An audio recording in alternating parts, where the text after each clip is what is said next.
দরজাখানা খুলতে যায়, ওই দরজাখানা পেছন থেকে ছিগল ওঠানো। হযরত ওমর থাকতে পারে না বাবা, এত জোরে ধাক্কা দিলেন নিজের ঘরের জানালায়, ওই জানালাখানা ভেঙে গেল, খুলে গেল। ওমর জানালা দিয়ে বাইরে বাহির হবেন, ছোট্ট একটা কাঠ ওমরের পিঠে বিদ্ধ হয়ে গেছে, ঝরঝর করে রক্ত ঝরে আল্লাহ জমিনে পড়ে যায়। ওমর ছুটছেন মসজিদে নববীর দিকে। আমার রাসূলুল্লাহর দৃষ্টি চলে যায়। আমার নবী বললেন, সাহাবীরা ওমর নামাজ পড়বে না বলেছিলেন, ওমর আসছে, ওমর আসছে। ওমরকে কেউ মসজিদে নববীতে প্রবেশ করতে দেবে না। সাহাবীরা কাঁতার দিয়ে জামাতের সঙ্গে দাঁড়িয়ে গেছে। ওমর ছুটে ছুটে মসজিদে নববীর আরো নিকটবর্তী। রাসূল বললেন, সাহাবীরা ওমর কিন্তু মসজিদে নববীর আরো নিকটবর্তী, ওই মসজিদে নববীর দরজাখানা বন্ধ করে দাও। মসজিদে নববীর দরজাগুলো বন্ধ করে দেওয়া হলো। ইকামত শুরু হয়ে গেল। হাইয়া আলাস সালাহ, হাইয়া আলাস সালাহ, হাইয়া আলাল ফালাহ, হাইয়া আলাল ফালাহ। ওমর বাবা থাকতে পারে না, এত জোরে ধাক্কা দিলেন ওই মসজিদে নববীর দরজাখানা ভেঙে গেল, খুলে গেল। ওমর মসজিদে নববীর মধ্যে প্রবেশ করে আল্লাহু আকবার বলে নামাজে দাঁড়িয়ে গেলেন। আমার রাসূলুল্লাহ ইমামতি করলেন। আমার রাসূল সালাম ফিরিয়ে বললেন, ওমর তুমি নামাজ পড়বে না বলেছিলে, কেন তুমি নামাজ পড়ার জন্য হাজির হলে? ওমর কেঁদে জানাজার হয়ে যায়। ইয়া হাবিবাল্লাহ, ইয়া রাসূলুল্লাহ, হুজুর বিলাল যখন আজান দিয়ে দিলেন, ওই আজানের ধ্বনি আমার কর্ণে পৌঁছে গেল। নামাজ আদায় করার জন্যে আমার চেহারায় একটা জ্বালা যন্ত্রণা শুরু হয়ে গেল। ঘরে দরজাখানা খুলতে যায়, পিছন থেকে শিকল ওঠানো। ইয়া হাবিবাল্লাহ, ইয়া রাসূলুল্লাহ, হুজুর আমি থাকতে পারি না, এত জোরে ধাক্কা দিলাম আমার ঘরের জানালায়, ওই জানালাখানা ভেঙে গেল, খুলে গেল। আমি ওমর যখন জানালা দিয়ে বাইরে বাহির হব, ছোট্ট একটা কাঠ আমার পিঠে বিদ্ধ হয়ে গেল, ঝরঝর করে রক্ত জোরে আল্লাহ জমিনে পড়ে যায়। হুজুর আমি ওমর যখন ছোট ছোট মসজিদে নববীর নিকটবর্তী, আপনি সাহাবীদের বললেন, সাহাবীরা ওমর আসে, ওমর আসে, ওমরকে মসজিদে নববীতে প্রবেশ করতে দেবে না। ইয়া হাবিবাল্লাহ, ইয়া রাসূলুল্লাহ, সাহাবীরা জামাতের সঙ্গে কাঁটা দিয়ে দাঁড়িয়ে গেলেন। আমি ওমর ছোট ছোট মসজিদে নববীর আরো নিকটবর্তী। আপনি সাহাবীদের পুনরায় বললেন, এই সাহাবীরা ওমর কিন্তু মসজিদে নববীর আরো নিকটবর্তী, ওই মসজিদে নববীর দরজাগুলো বন্ধ করে দাও। আমি ওমর ছোট ছোট মসজিদে নববীর দরজায় যেই না দাঁড়িয়ে গেলাম, ইকামত শুরু হয়ে গেল। হুজুর আমি থাকতে পারি না, আমি এত জোরে ধাক্কা দিলাম মসজিদে নববীর দরজাটা খুলে গেল। আমি ওমর মসজিদে নববীর মধ্যে প্রবেশ করে আল্লাহু আকবার বলে নামাজে দাঁড়িয়ে গেলাম। সঙ্গে সঙ্গে আমার তামাম চেহারার জ্বালা যন্ত্রণা নিবারণ হয়ে গেল। জোরে বলবেন না? আরো জোরে হবে না? ওমরের পিঠে একটা ছোট্ট কাঠ বিদ্ধ হয়ে আছে। সাহাবীরা কাঠটাকে বার করার চেষ্টা করছেন। ওমর বলছে, আমার কষ্ট হচ্ছে, লাগছে, আমার কাঠটা বার করো না। রাসূল বললেন, সাহাবীরা একটা কাজ করো, ওমর যখন মাগরিবের নামাজে দাঁড়াবে না, ওমরের পিছনের কাতারে যে সাহাবী দাঁড়াবে, ওমর যখন আল্লাহু আকবার বলে নামাজে দাঁড়িয়ে যাবে, পিছনের কাতারে সাহাবী কাঠটাকে টান দেবে। সেটাই করা হলো। কাঠটাকে যখন টান দেওয়া হলো, কাঠটা বেরিয়ে গেল। ওমর বুঝতে পারলেন না। জোরে বলুন একবার সুবহানাল্লাহ। এটা হলো নামাজ। এই ইবাদত করার জন্যে আল্লাহ আপনাকে আমাকে জমিনে পাঠিয়েছে। একবার জোরে বলুন না সুবহানাল্লাহ। গত দুদিন আগে একটা রাত গেল। কোন রাত? ইন্না আনজালনাহু ফি লাইলাতিন মুবারাকা। আল্লাহ বললেন, একটা বরকতপূর্ণ রাতে লাহু মাহফুজ থেকে আমার কোরআনকে জমিনে নাজিল করেছিলাম। জোরে বলেন সুবহানাল্লাহ। এই যে বরকতপূর্ণ রাত পেয়েছিলেন, আপনারা ইবাদত করেছেন? একটু কথা বলেন না, করেছেন? এই রাত কোথা থেকে পেলাম? আমার নবী সিজদায় যে কাঁদছে, আল্লাহ নূহ নবীর উম্মতেরা 1900 বছর হায়াত পেয়েছিল, আমি মোহাম্মদ আমার উম্মতেরা 40-50 বছর হায়াত পাবে। 900 বছরের ইবাদত 40 বছরের ইবাদত সমতুল্য হতে পারে না। আমার উম্মতের কি হবে? আল্লাহ বলেন, হাবিব কাঁদবেন না, এমন রাত দেব 1000 মাস ইবাদত করলে যে নেকি, এক রাত ইবাদত করলে তার অধিক নেকি আপনার উম্মতের আমল নামায় আমি লিখে দেব। একবার জোরে বলেন না সুবহানাল্লাহ। হাবিব কাঁদবেন না, এমন রাত দেব 1000 মাস ইবাদত করলে যে নেকি, এক রাত ইবাদত করলে তার অধিক নেকি আমি আল্লাহ আপনার উম্মতের আমল নামায় লিখে দেব। জোরে বলুন সুবহানাল্লাহ। একটা রাত পেরিয়ে গেছে, আর একটা রাত আছে। এই শবে বারাতের রাতে আমার আল্লাহ প্রথম আসমানে চলে আসেন। দুনিয়ার মানুষদের ডেকে বলেন, আজ আমার কাছে তোরা যা চাইবে আমি আল্লাহ তোদের সব দেব। জোরে বলুন সুবহানাল্লাহ। একটা বছর আপনার হায়াত, আপনার মৌত, আপনার রিজিক, আপনার দৌলত আল্লাহ সব লিপিবদ্ধ করেন শবে বারাতের রাতে। এই রাতে আপনার আমার ঊর্ধ্বতন যারা চলে গেছে, কবরবাসী হয়ে গেছে, এদের রুহগুলোকে আমার আল্লাহ ছেড়ে দেন। প্রতিটা রুহু প্রতিটা বাড়ির দরজায় এসে দাঁড়িয়ে যায়, এ আমার বাড়ি, এ আমার ছেলে, এ আমার মেয়ে। ওরা এসে দেখে কি করছে, কোরআন তেলাওয়াত করছে। ছুটে চলে গেল কবরের ধারে, যে কাঁদছে, আল্লাহ আমার আব্বার জীবনের গুনাহ মাফ করে কোন আযাব থেকে নাজাত দাও। এই রুহগুলো দাঁড়িয়ে দেখে এরা বড় খুশি হয়ে ওই সন্তানের উপরে দোয়া করতে করতে চলে যায়। জোরে বলুন সুবহানাল্লাহ। যদি দেখে কিছুই করছে না, এই রুহগুলো বদদোয়া করতে করতে চলে যায়। আর একটা রাত আছে, সেই রাতটার নাম হলো লাইলাতুল কদর। এটা কোন মাসে? মাহে রমজান। আপনারা রোজা রাখেন? জি। রাসূল পাক সাল্লাল্লাহু আলাইহি সাল্লাম মসজিদে নববীর একটা মেম্বারে কদম রেখে বললেন আমিন, আর একটা মেম্বারে কদম রেখে বললেন আমিন, আর একটা মেম্বারে কদম রেখে বললেন আমিন। সাহাবীরা কোনোদিন দেখেনি রাসূল কদম রাখছেন আর বলছেন আমিন আমিন আমিন। সাহাবীরা প্রশ্ন করলেন, ইয়া হাবিব আল্লাহ, ইয়া রাসূলুল্লাহ, আপনি 3 বার আমিন আমিন আমিন বললেন কেন? রাসূল বললেন, সাহাবীরা শোনো, আমি রাসূল যখন প্রথম কদম রেখেছি, জিবরাইল আমাকে সালাম দিয়ে বললেন, ইয়া হাবিব আল্লাহ, ইয়া রাসূলুল্লাহ, আল্লাহ পাকে সালাম দিয়েছেন, আর আল্লাহ পাক জানিয়েছেন আপনার উম্মতেরা জীবনে রমজান মাস পেল, অথচ রমজান মাসের ইবাদত বন্দেগী করে তাদের জীবনের গুনাহগুলো মাফ করে নিতে পারল না। আল্লাহ বলেছে ওরা ধ্বংস হয়ে যাক, আমি রাসূল বলেছি আমিন। বাবু, রোজা রাখতে হবে না? হবে না? গত বছর চাঁদ রাতে জলসা করে ঘরে ফিরছি, রাত 3টা বাজে। সমস্ত রাস্তায় যেন মেলা হচ্ছে, যুবক ছেলেরা মোটর বাইক নিয়ে মেলা করছে। বাবু, একটা মাস রমজান চলে যাওয়ার পর একটা দিন আসে, যে দিনটার নাম হলো কোন দিন? ঈদ মোবারক। এই ঈদ মোবারকে মানুষ যে আনন্দ করে, আমি কিন্তু আনন্দ করতে পারি না, এটা আমার ব্যক্তিগত। কেন? কাবা বাইতুল্লাহতে 1 রাকাত নামাজ পড়লে 1 লক্ষ রাকাতের নেকি আছে।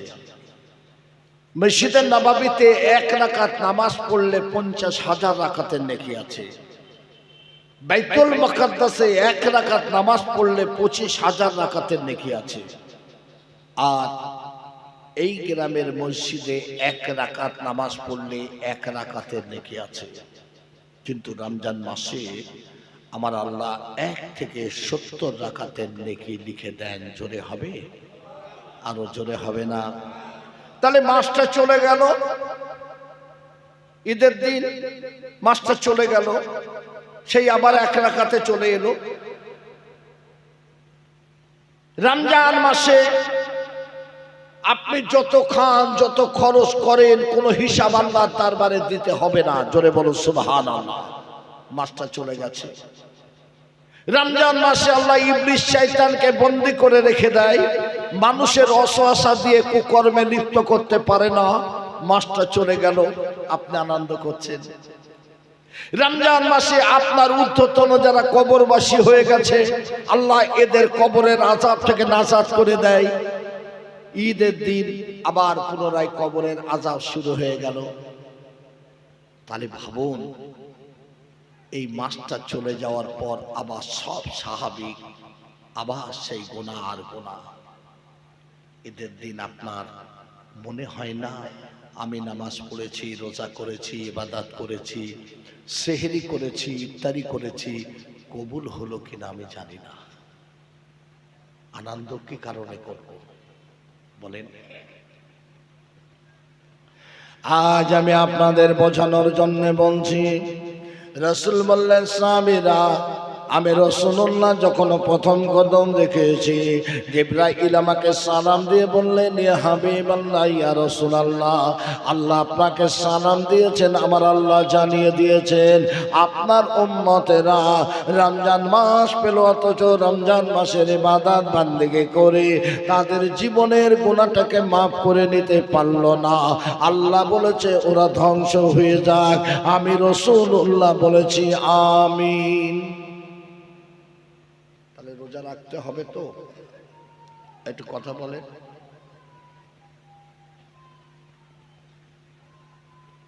রোজা রাখতে হবে না? হবে না?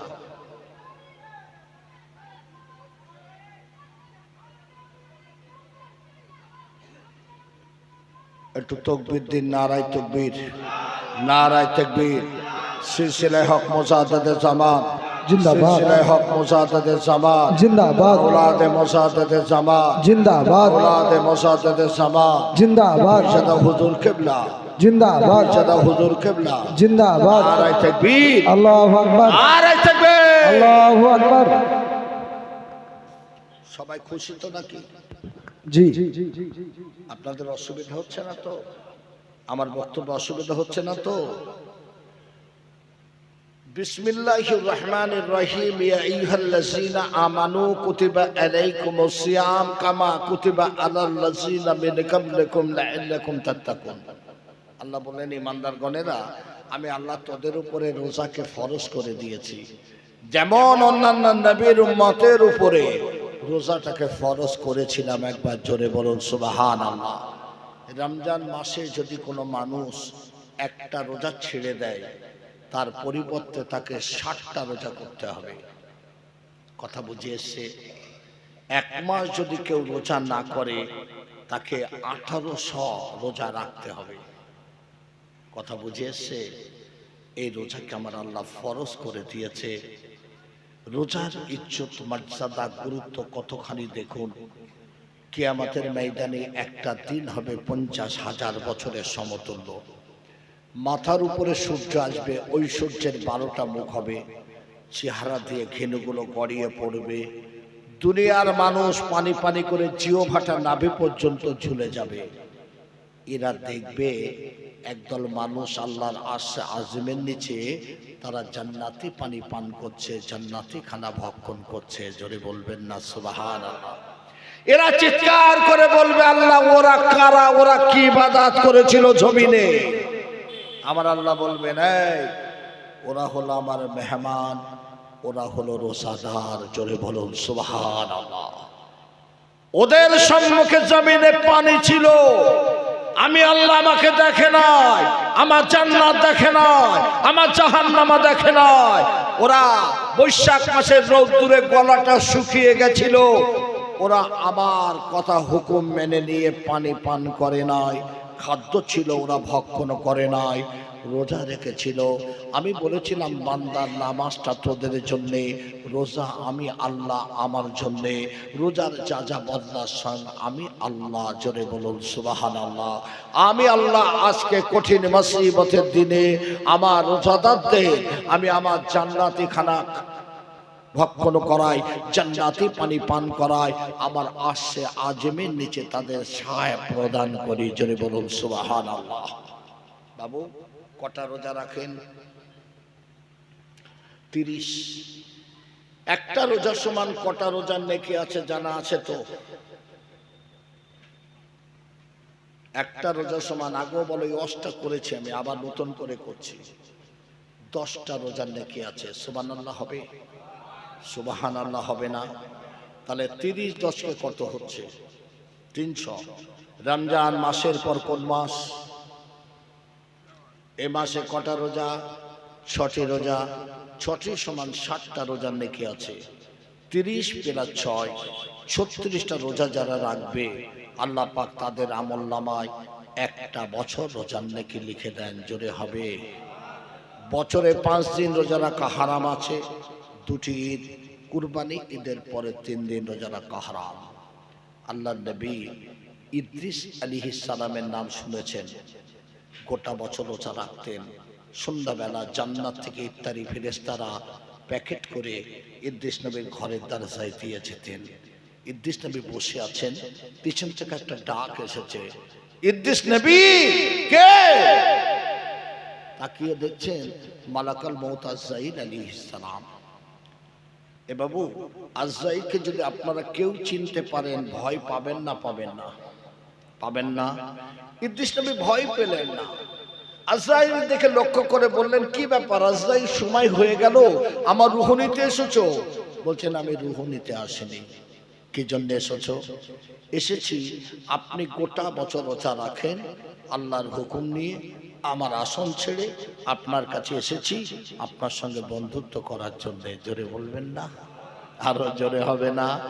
ইদ্রিস নবী বললেন, আজরাইল গেট আউট, যাও, তোমার সঙ্গে আমার কোনো বন্ধুত্ব হবে না। হযরত আজরাইল ডাক দিয়ে বললেন, ইদ্রিস নবী আমাকে তাড়িয়ে দেবেন না, আল্লাহর হুকুম নিয়ে এসেছি, আপনি আমার সঙ্গে বন্ধুত্ব করুন। ইদ্রিস নবী বললেন, আজরাইল আমি তোমার সঙ্গে বন্ধুত্ব করতে রাজি আছি, আমার 3টি শর্ত যদি তুমি মানতে পারো। কি শর্ত? 1 নাম্বার হলো আমার রূহটা এখনই নিতে হবে, আর রূহটা সঙ্গে সঙ্গে ফিরিয়ে দিতে হবে। এই রূহ নিলে বাঁচবে না মরবে? মারা যাবে না? ফিরিয়ে দিলে আজরাইল রূহ ফিরিয়ে দিয়েছে নাকি? কথা বলেন না কেন? হযরত আজরাইল ডাক দিয়ে বললেন, ইদ্রিস নবী পারবো না, আল্লাহর বিনা হুকুমে রূহ নিতে পারবো না। আমার আল্লাহ বললেন, আজরাইল তুমি যখন আমার নবী আমার বন্ধুর সঙ্গে বন্ধুত্ব করতে চাও, আমি আল্লাহ তোমাকে হুকুম দিয়ে দিলাম, আমার নবী আমার বন্ধু রূহটা নিতে পারো। জোরে বলুন সুবহানাল্লাহ। ইদ্রিস নবী শুয়ে গেছেন, আজরাইল রূহটা নিয়ে নিয়েছেন। ইদ্রিস নবীর ইন্তেকাল হয়ে গেছে, রূহটা ফিরিয়ে দিয়েছেন। জোরে বলবেন? আরো জোরে হবে না? ইদ্রিস নবী জমিনে দাঁড়িয়ে গেলেন, আজরাইল আজরাইল আজরাইল তুমি আমার 1 নম্বর শর্ত মেনেছো, 2 নাম্বার মানলে বন্ধুত্ব হবে। 2 নাম্বার কি? একটা বার আমাকে জাহান্নামা পরিদর্শন করাতে হবে। উপায় নাই রে বাবা। ইদ্রিস নবীকে সঙ্গে নিয়ে আজরাইল আলাইহিস সালাম ওই জাহান্নামার দরজায় দাঁড়িয়ে গেলেন। এই জাহান্নামী ফেরেশতা মালিক ফেরেশতা জাহান্নামের দরজাটা খুলে দে। আল্লাহর নবী আল্লাহর বন্ধু এসেছে জাহান্নামা পরিদর্শন করার জন্য।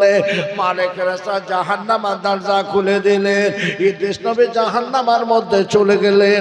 গোটা জাহান্নামা ঘুরে ঘুরে ঘুরে ঘুরে ইদ্রিস নবী যখন বেরিয়ে এলেন, ইদ্রিস নবীর একটা লোম পর্যন্ত ওই জাহান্নামের আগুনে স্পর্শ করতে পারল না।